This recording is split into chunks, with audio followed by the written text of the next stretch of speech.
বিভিন্ন সময়ে স্বৈরাচারদের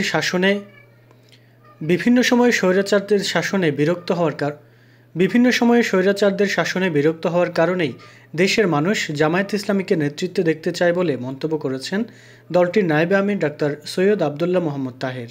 রমনার ইঞ্জিনিয়ার্স ইনস্টিটিউশনে ছাত্র আন্দোলনের সাবেক নেতাদের নিয়ে আয়োজিত এক সমাবেশে তিনি এই কথা বলেন।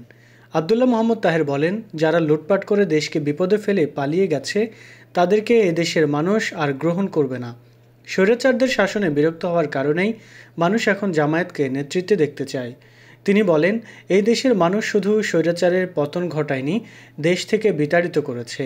মানুষ কোনো জালেমকে সহ্য করে না। তাই পতিত সরকারের যেসব ফ্যাসিস্ট এখনও বিভিন্ন গুরুত্বপূর্ণ পদে বসে আছে তাদের দ্রুত অপসারণ করতে হবে।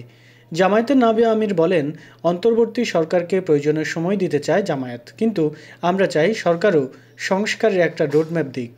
সংস্কার যত দ্রুত হবে ততই উত্তম, কারণ কেয়ারটেকার সরকারের কাজই হচ্ছে নির্বাচিত সরকারের কাছে ক্ষমতা হস্তান্তর করা।